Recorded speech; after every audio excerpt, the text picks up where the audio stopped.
Session में आपका स्वागत है। आज हम जानेंगे कि सेल्फ ऑब्जर्व करते टाइम या कहें तो सेल्फ अवलोकन के समय हम क्या गलती करते हैं, क्यों करते हैं और थिंकिंग एंड ऑब्जर्विंग में क्या फ़र्क है। आपने इस सेशन का फर्स्ट पार्ट अगर नहीं देखा है तो उसको भी देख लीजिएगा।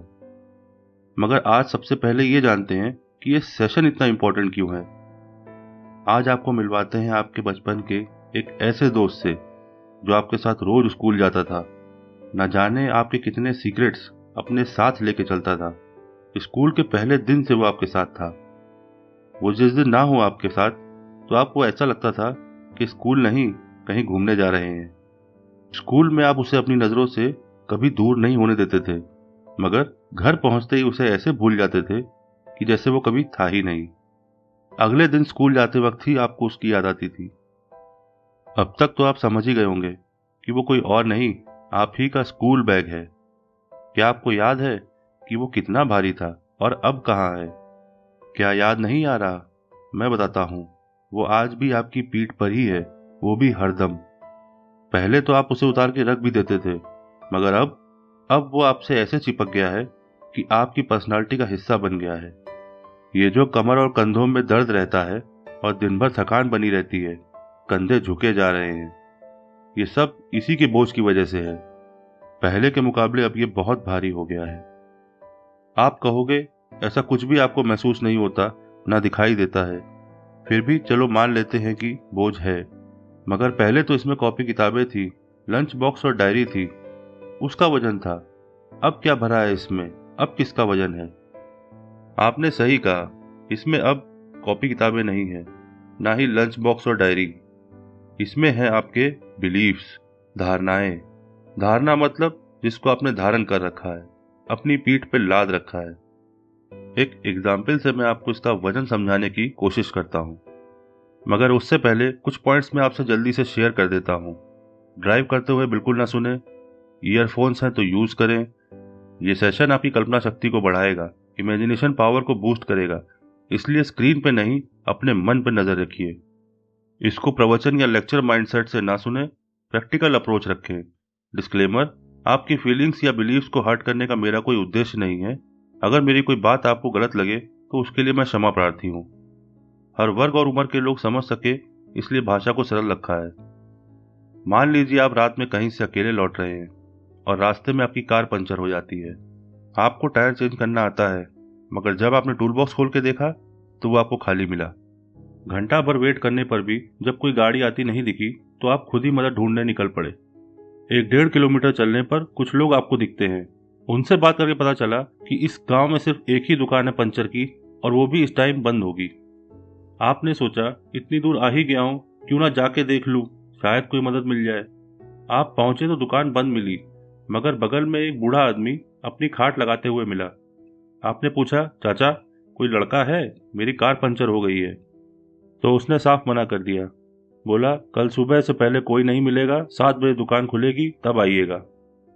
आपने समझाया, चाचा अगर कोई लड़का नहीं है तो मुझे औजार दे दो, मैं खुद ही टायर बदल लूंगा। बूढ़े आदमी ने आपको नीचे से ऊपर तक देखा और बोला, आपकी गाड़ी में नहीं है औजार? ऐसे कैसे किसी अजनबी को औजार दे दूं? जाइए, सुबह आइएगा। आपने सोचा ऐसे दाल नहीं गलने वाली। आपने तुरंत जेब से 500 का नोट निकाला और चाचा को देते हुए बोले, ये रखिए, जब मैं औजार लौटा दूं तो आपसे ले लूंगा। चाचा ने गुस्से में बोला, 5,000 हैं तो जमा करिए, वरना ये 500 अपने पास रखिए। 5,000 सुन के आपको झटका लगा और गुस्सा भी आया कि ये बूढ़ा आदमी आपकी गरज का फायदा उठा रहा है। और तभी आपकी ये धारणा जागृत होती है कि हर गरीब आदमी लालची होता है और बिना मेहनत के पैसे का भूखा होता है। बड़े भारी मन से आपने 5,000 दिए और पूछे, औजार कहाँ रखे हैं? बूढ़े आदमी ने एक तरफ इशारा किया और बोला, जाओ वहां अटैची रखी है, उसी में औजार हैं, ले लो। आप अटैची में औजार ढूंढ ही रहे थे, तभी पीछे से बूढ़े ने आवाज दी और बोला, रात में परेशान मत करना, पैसे लेने हो तो सुबह ही आना। इतना कह के बूढ़ा चद्दर तान के सो गया। आपको लगा बूढ़े ने तो ठग लिया, अब ये पैसा वापस करने के मूड में नहीं है, मेरे 5,000 रुपये डूब गए। और इस बात से आपकी धारणा भी प्रबल हो गई। आपको तुरंत ख्याल आया, क्यों ना पूरी अटैची ही उठा ले चलूं, थोड़ा नुकसान की भरपाई भी हो जाएगी और बूढ़े को भी सबक मिल जाएगा, मालूम तो पड़े उसको किससे पाला पड़ा है। आपने अटैची उठा के देखी 25-30 किलो से कम ना लगी, मगर ठगे जाने का आप में इतना गुस्सा था कि आप उसे उठा के चुपके से वहां से निकल लिए। अटैची आपने कभी सर पे रखी, कभी कमर पे रखी। कुत्ते अलग भौंक रहे, रुकते रुकाते आप कार तक मगर पहुंच ही गए। आपने अटैची खोली और एक रिंच निकाली, नहीं लगी। दूसरी निकाली, नहीं लगी। आपने पूरी अटैची छान मारी, कोई बड़ी निकली, कोई छोटी। जिस साइज की लगनी थी वो मिली ही नहीं। आपको ऐसा लगा मुझे सिर्फ ठगा ही नहीं गया है, बल्कि धोखा दिया गया है। आप गुस्से से भर गए और कार की पिछली सीट पर जाके लेट गए। जब आपका गुस्सा शांत हुआ तब आपको विचार आया कि मैंने उसी समय क्यों नहीं देखा कि सही रेंज है या नहीं, और फिर आप खुद को कोसते हुए सो गए। सुबह जब आप जागे तो आपको याद आया कि आपसे कितनी बड़ी गलती हो गई है। आपको समझ आ गया कि वो पंचर की इकलौती दुकान है इस गांव में, और बुढ़े को अब पता चल गया होगा कि आप पूरी अटैची उठा लाए हैं औजारों वाली। वापस उन्हीं के पास जाना भी पड़ेगा, आखिर पंचर भी तो बनवाना है। आपने फिर से अटैची उठा ली और अब ये सोचते हुए चल रहे हैं कि वो बूढ़ा आदमी कितना सुनाएगा, कितनी बेइज्जती करेगा। ठीक इसी समय में दो बोझ हैं आप पे। एक उस धारणा का जो कह रही थी कि हर गरीब लालची होता है, और दूसरा उस धारणा से मिले फल का, मतलब बेकार के औजारों से भरी हुई अटैची का। एक बोझ सर पे है और दूसरा कंधों पे। पंक्चर तो आप बनवा लेंगे, मगर ये घटना आपको जीवन भर याद रहेगी। सेल्फ ऑब्जर्वेशन में सबसे बड़ी बाधा आपका बिलीफ सिस्टम ही पैदा करता है। ऑब्जर्वर और ऑब्जर्व्ड को इंडिपेंडेंट नहीं होने देता, दोनों को बांध के रखता है। और जब तक ऑब्जर्वर और ऑब्जर्व्ड अलग नहीं होंगे तब तक फ्रूटफुल ऑब्जर्वेशन पॉसिबल ही नहीं है। आप कहेंगे ऑब्जर्वर इज ऑब्जर्व्ड, तो अभी के लिए इतना जान लीजिए ये बहुत आगे का कंक्लूजन है। जब वो स्टेज आएगी तो ये भी प्रूव हो जाएगा। जब हम किसी वस्तु या परिस्थिति को सेल्फ ऑब्जर्व करते हैं तो ये पूर्व निर्मित धारणाएं हमें गुमराह करती हैं, हमारे अवलोकन को डिस्टॉर्ट करती हैं, हमारे ध्यान को गलत दिशा में ले जाती हैं, और इसी वजह से हम ऑब्जर्व करने के बजाय थिंक करने लगते हैं, सोचने लगते हैं। एग्जाम्पल के लिए अभी आप अपने हाथ को ऑब्जर्व करिए। आप देखेंगे कि कैसे आपका मन हाथ की लकीरों में आपको उलझाता है, आपकी धारणाएं लकीरों का मतलब निकालने लगती हैं। ये सब थिंकिंग है। और दूसरी तरफ जब आप सिर्फ ऑब्जर्व करेंगे तो देखेंगे कि हाथ कांप रहा है या नहीं, नाखून साफ है या नहीं, हथेली का रंग कैसा है। एक सवाल आपके मन में आ रहा होगा कि हमें कैसे पता चलेगा कि हम ऑब्जर्व या अवलोकन कर रहे हैं या सिर्फ थिंकिंग या सोच रहे हैं। कुछ पॉइंट्स मैं आपसे शेयर करता हूं जिनसे आपको पता चलेगा कि आप कब थिंकिंग कर रहे हैं और कब ऑब्जर्विंग। ऑब्जर्विंग टाइम बाउंड नहीं है, ना किसी के रिलेटिव है, और ना ही इसमें कोई रिएक्शन है जैसे रिजेक्शन या एक्सेप्टेंस। और दूसरी तरफ थिंकिंग टाइम बाउंड है और सेल्फ सेंटर्ड होती है, इसलिए रिलेटिव भी है और इसमें रिएक्शन भी है। एग्जाम्पल के लिए जैसे हम किसी होटल में गए और वहाँ का हमको खाना पसंद आ गया तो हम सोचने लगते हैं कि फिर कब आ सकते हैं यहाँ, किसके साथ आ सकते हैं, कई प्लान बनाने लगते हैं। और दूसरी तरफ ऑब्जर्विंग में हम में ऐसा कोई विचार नहीं उठता, हम सिर्फ खाने पे ध्यान देंगे और उसको एंजॉय करेंगे। ऑब्जर्विंग में आप सिर्फ विटनेस करते हैं, कोई धारणा या बिलीफ नहीं बनाते, और जिसको ऑब्जर्व कर रहे हैं उसका पार्ट भी नहीं बनते, इसलिए किसी तरह के चेंज या बदलाव की फीलिंग आप में नहीं आती। थिंकिंग में आप खुद को जोड़ कर देखते हैं, खुद का हिस्सा मानते हैं, नई धारणा बनाते हैं, इसलिए बदलाव की फीलिंग आती है। ऑब्जर्विंग में कुछ भी पाने की इच्छा नहीं होती, इसलिए ये लिबरेट करती है। और दूसरी तरफ थिंकिंग में अनुभव, उत्साह, एंटरटेनमेंट या किसी सॉल्यूशन की तलाश होती है, इसलिए ये बांधती है, रेस्ट्रिक्ट करती है। ऑब्जर्विंग इमोशनली बायस्ड नहीं है, इसलिए न्यू नॉलेज को गेन करने में हेल्प करती है। और थिंकिंग इमोशनली बायस्ड है, इसलिए पास्ट नॉलेज और एक्सपीरियंसेस को रिपीट करती है। इसको जय कृष्णमूर्ति जी ने बहुत सिंपल तरीके से समझाया है। To observe without distortion, here distortion is thinking. To observe without distortion, here distortion is thinking. आपको पता होगा कि मेडिटेट करते टाइम हमें अपने थॉट्स को सिर्फ विटनेस करना होता है। जो कुछ भी मन दिखा रहा है उस पर बिना कोई विचार किए, बिना कुछ सोचे सिर्फ देखना होता है, मगर कई बार हम फर्क नहीं कर पाते। अगर आप इन पॉइंट्स को समझ गए तो आप मन की चालबाजियों में नहीं फंसेंगे। एक छोटा सा टेस्ट लेते हैं ताकि आप समझ सको कि आपका बिलीफ सिस्टम कैसे आपकी सोचने की बाउंड्रीज सेट करता है और ऑब्जर्व करने से रोकता है।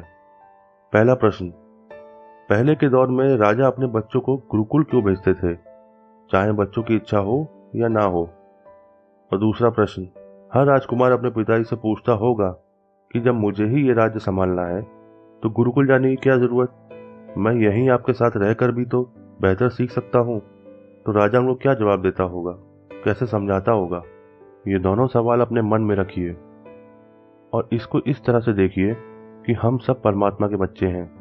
परमात्मा ने हमें इस पृथ्वी रूपी गुरुकुल में हमारी इच्छा के विरुद्ध भेजा है। जवाब आपको ढूंढना है सेल्फ अवलोकन की मदद से। और ध्यान दीजिएगा कब आपके बिलीव्स आप पे हावी हो रहे हैं।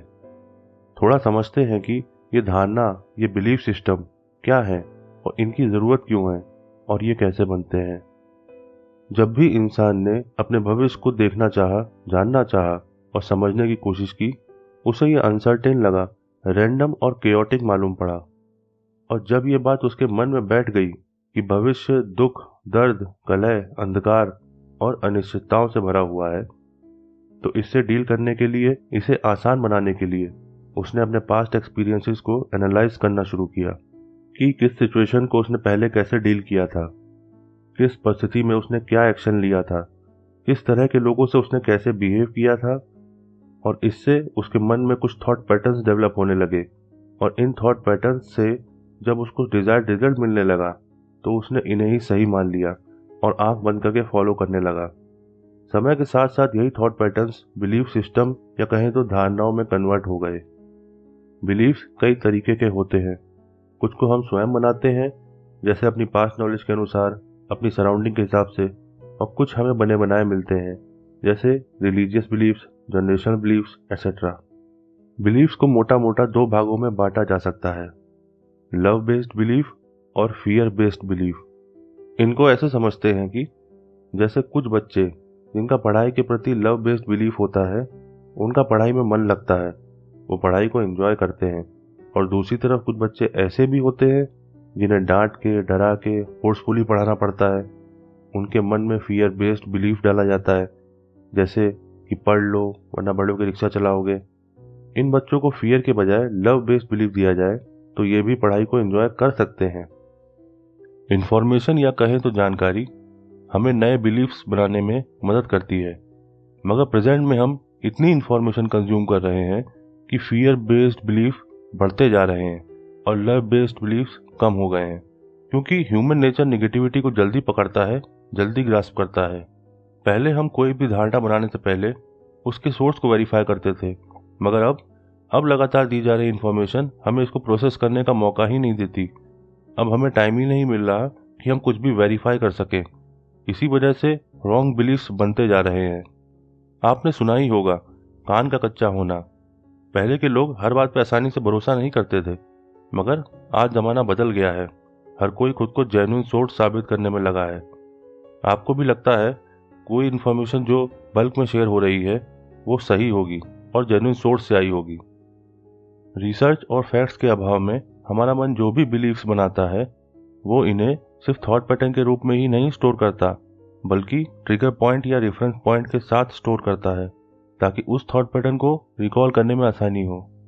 और इसी ट्रिगर पॉइंट को बड़ी बड़ी कंपनियां और पॉलिटिशियंस भी एक्सप्लॉइट करते हैं। और आजकल तो लोग व्हाट्सएप पे मैसेजेस के साथ साथ थॉट पैटर्न भी शेयर कर रहे हैं। आपने देखा होगा कैसे एक घटना को ऐसे बताया जाता है कि कल ये आपके साथ भी हो सकता है, इसलिए अभी से सावधान रहिए। इसे जागरूकता फैलाना मत समझिए, यहाँ सिर्फ फियर बेस्ड बिलीफ्स बांटे जा रहे हैं। आप में एंजाइटी, बेचैनी और घबराहट की एक बड़ी वजह ये भी है। अक्सर हम इन्हीं धारणाओं की वजह से कई बार ऐसी समस्याओं में फंस जाते हैं कि हमें अपना जीवन ही कठिन लगने लगता है। उदाहरण के लिए, जैसे लोन लेते टाइम हमें पॉजिटिव बिलीफ्स आते हैं कि ईएमआई का जुगाड़ तो हो ही जाएगा, टाइम पे चुका ही दूंगा, अभी लोन ले लेता हूँ। दूसरा, अमीर बनना है तो 2 नंबर का काम ही करना पड़ेगा। आप मानो या ना मानो, आपके पास अपनी रियलिटी को बदलने की शक्ति भले ही ना हो, मगर आपकी धारणाओं के पास है। वो इतनी मजबूत हो गई हैं कि रियलिटी को बेंड कर सकती हैं। इनके सामने आप खुद को मजबूर समझते हो, कैसे एक अंधेरे कमरे में या अंधेरी गली से गुजरते वक्त आपकी धारणाएं डर में बदलने लगती हैं। आपने महसूस तो किया ही होगा। कैसे क्लास में अगर एक पेन गुम हो जाए तो सारे दोस्त चोर लगने लगते हैं। कैसे मन में लालच हो तो सब लालची लगने लगते हैं। और कैसे जब सैलरी कम है, टॉक्सिक वर्क कल्चर है, फिर भी जॉब नहीं चेंज कर पा रहे हैं। ऐसे कितने ही एग्जाम्पल्स मैं आपको दे सकता हूँ। आपकी धारणाएं उस चमत्कार को, उस मिरेकल को घटित होने से रोक रही हैं जिसका आप इंतजार कर रहे हैं। और ऐसा भी नहीं है कि सारी धारणाएं गलत हैं। कुछ आपके व्यक्तित्व का अभिन्न अंग भी हैं जो आपको हर परिस्थिति को देखने का नया नजरिया देती हैं। आपके इमोशंस, एक्शंस और थॉट्स पे पॉजिटिव इम्पैक्ट डालती हैं। मगर जाने अनजाने अपने आप जो बिलीफ्स बन रहे हैं, जो धारणाएं बन रही हैं, उनको एड्रेस करना असली अवलोकन है। आप सेल्फ अवलोकन की मदद से सही और गलत में फर्क कर सकते हैं और निगेटिव बिलीफ से छुटकारा पा सकते हैं। क्योंकि अगर आपने अब ध्यान नहीं दिया तो ये समय के साथ साथ इतनी बढ़ जाएंगी कि आपकी डे टू डे लाइफ पे हावी होने लगेंगी और आप ऑटो मोड में जीने के आदी हो जाएंगे। मतलब स्वयं के जीवन पे कोई अधिकार नहीं रह जाएगा। डिसीजन लेना तो छोड़िए, आप सोचना ही बंद कर देंगे। आपको फील होता होगा कि कितना मुश्किल हो गया है दिन में से आधा घंटा निकालना किसी हॉबी, एक्सरसाइज या अवलोकन के लिए। और कितना मुश्किल हो गया है घर के बड़ों के साथ 4 बातें करना। और कितना मुश्किल हो गया है ट्रैफिक में अपने गुस्से पे काबू रखना। थोड़ा ऑब्जर्व करने पे ये भी पता चलता है कि यूनिवर्स हमारे थॉट पैटर्न्स और बिलीव्स को रिकॉग्नाइज नहीं करता है। हमें वो रैंडम लगता है और उसे हम रैंडम लगते हैं।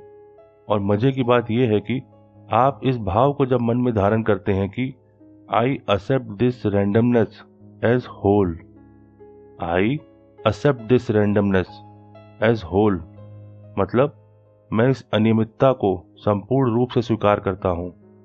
मैं इस अनियमितता को संपूर्ण रूप से स्वीकार करता हूं। तो आपको यूनिवर्स अपने पैटर्न दिखाने लगता है। वो आपसे क्या चाहता है और किस दिशा में आपको ले जाना चाहता है, आपको इसकी प्रतीति होने लगती है और नई धारणाएं बनना बंद हो जाती हैं। इस सेशन में हमने जाना कि ऑब्जर्व करते टाइम किन बातों का ध्यान रखना है, थिंकिंग और ऑब्जर्विंग में क्या फ़र्क है और हमारी दिशा और दशा के लिए हमारा बिलीफ सिस्टम जिम्मेदार है। इसको समझना कैसे है और सुधारना कैसे है। कमेंट सेक्शन ओपन है, अपने सजेशंस एंड क्वेश्चंस ज़रूर शेयर करिए। डिस्क्रिप्शन में डिटेल्स है, चैनल को ग्रो करने में सपोर्ट करिए और लाइक एंड सब्सक्राइब करके जाइएगा। आज का सेशन यहीं पे एंड करते हैं। मेरा प्रणाम स्वीकार करें।